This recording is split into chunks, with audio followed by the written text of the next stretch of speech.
The 2023 release of the game Hogwarts Legacy has many Harry Potter fans excited about making yet another return to the world of wizards and witches. Clearly, there is still a great deal of magic in the Harry Potter franchise. In fact, there are still many things about the movies which continue to excite commentary and speculation among various elements of the fandom. The users of Reddit, in particular, have identified a number of opinions about Harry Potter that are still worth fighting about, further demonstrating just how rich and detailed this world remains for its diehard fans.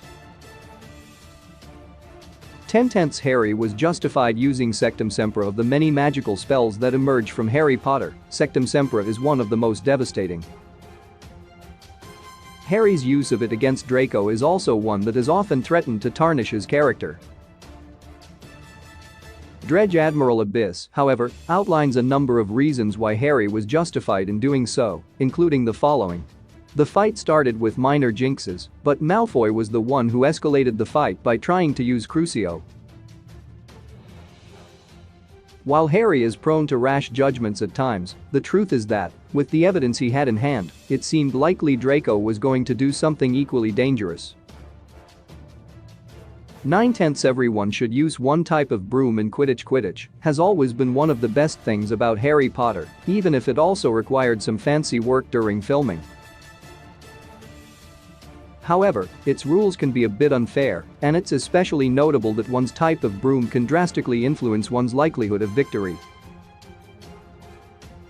Master Outlaw bluntly points out this essential unfairness. Quidditch is a mess of a sport, and the players not having standardized brooms is one of the reasons. Clearly, while Quidditch is one of the things that sets Harry Potter apart from other fantasy, some elements of its gameplay leaves many fans dissatisfied. Players being allowed to use brooms of varying quality instead of being given a standard issue certainly creates an unequal playing field. 8/10 Harry is to blame for Sirius's death. Many notable heartbreaking deaths occur in the Harry Potter story, but few were as devastating as that of Sirius at the hands of his own cousin, Bellatrix. Some Reddit fans are of the somewhat controversial opinion that Harry was the one who should take the blame for the death of his mentor. New Jersey Shadowswan puts it this way: Harry did what he did best, which is believe he knew what's best. If he simply trusted Sirius and opened it, his death could have been avoided. While Harry is very much the hero of this story, his actions can often have deadly consequences even for those he loves the most. 7/10 Half-Blood Prince is a gorgeous film. Even though the movies vary widely in terms of quality, Half-Blood Prince has received some flack from fans who see it as somewhat stylistically inferior to other entries in the series. LUKASCOTTY77 disagrees in no uncertain terms. Gammon finally shines as Dumbledore, and the complexity in the cinematography shows the divide in the wizard world. I think it really improved on several performances, mostly from Grint and Rickman. As this user points out, it is important to defend this movie against those who dislike it, precisely because it is willing to take some visual and thematic risks with the source material. 6/10 Prisoner of Azkaban is overrated. Prisoner of Azkaban is often seen as one of the best of the Harry Potter movies. In part, this stems from the fact that it is so much darker than its two predecessors. However, there are some fans on Reddit who are worthy to fight back against this assumption. Trollhumper bluntly states, "Overall, not a fan of the movie. Style over substance, and the excessive style detracted from the substance." It is true that, while the first two movies managed to be far more escapist, the latter became more baroque in terms of both its subject matter and its aesthetic, which helps to explain why some Redditors would not like it as much. 5/10 Arthur Weasley is underrated. The Weasleys are, of course, some of the most important Harry Potter characters. The patriarch, Arthur, doesn't get quite as much appreciation as either his wife or his sons, and this is something that a number of Reddit users find unfortunate. Snikey Nail illuminates his best qualities. He is a loving father who raises his children so well. He has a passion and hobby that makes him so dorky and interesting. Seemingly his job is meh, but he does it with such enthusiasm. He gives great advice, and he isn't afraid to protect his family and friends. While he can sometimes blend into the background of the story, this particular post helps the viewer to appreciate just how important he is to both the characters and those who enjoy the series. 4/10 Gilderoy Lockhart actually proved useful to Harry, though he might not be one of the Harry Potter's most powerful villains. Gilderoy Lockhart is nevertheless malevolent in his own way. As he consistently shows, there is little that he won't do in the pursuit of his own aggrandizement.